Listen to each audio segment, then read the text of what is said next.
Park Street, Housatonic. I too want to thank Sharon and Peter for the excellent presentation, particularly Sharon. You always, present so well. And so we may not like the information, but it's clear, and as you said earlier, it's open and transparent. So part of me would like to see the town of Great Barrington adapt some of your technical skills as far as PowerPoints and everything when they present as well. But excellent job. I know Great Barrington's doing its budget process, and sometimes it's almost like this process here at Berkshire Hills it doesn't exist. And I know, Steve, it's a little different for you. However, for me, it's painful to be at meetings like this or go to finance committee meetings at Berkshire Hills, then move over and go to those same meetings in the town of Great Barrington. And all I keep hearing, I'm a taxpayer, I'm not an elected official yet, but all I keep going, we're going to get killed, we're going to get killed. I'm not saying what you're asking for isn't justified or hasn't been supported, but my concern is for my own family this year, it is impacting us. And not just the school district. When you add the school district with the town of Great Barrington, it's going to be devastating to my family. And equally devastating is that it is going to impact the visioning of a new high school.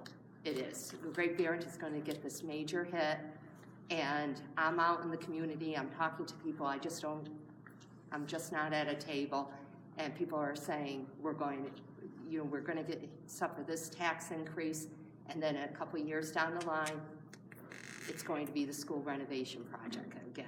I just want to give you the heads up on that. That's what's being voiced. That being said, I do have a couple questions with regard to budget items, if that's okay. Yes. You spoke to personnel, the co-curricular athletics director, and you said that it would be partially offset by the reduction in stipends. What is partially? We've not set a salary yet, and it's by design a position that is going to exist outside of the collective bargaining agreements. It Okay. will sort of be like our food service person. Mm-hmm. I think the amount of corresponding stipends, and correct me if I'm wrong on this, is about 25 or 26,000 net. Okay. So we may be able, and in answering this, I don't want to say what the potential salary is going to be, but it may cover somewhere between 40 and 60% of it. And I don't know if I heard you correctly, that this position, it isn't just athletics, it would be, did I hear you say theater? Co-curricular. But it would include the theater, which I know involves a lot of stipend work. Yeah, but the difference with Michelle, this would be someone who would oversee. They Right. wouldn't produce the play, but they would No, oversee. no. Yeah, the after school coordinate, activities. yeah. Coordinate, Yeah. Who's hired, coordinate after school use of the building and all that.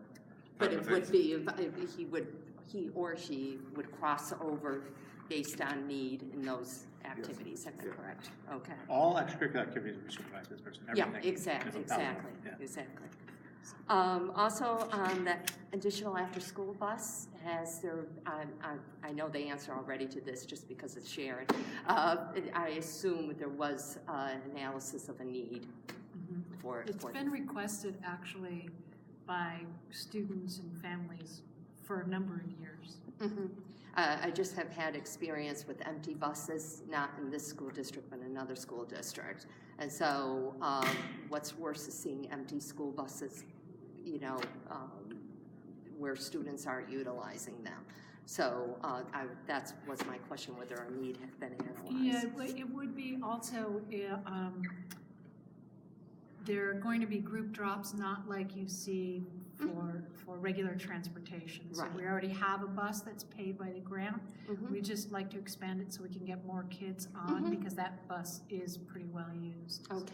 And in particular, we have a real need for people to go, high school kids to go after school to downtown Great Barrington, and all of those buses are always full.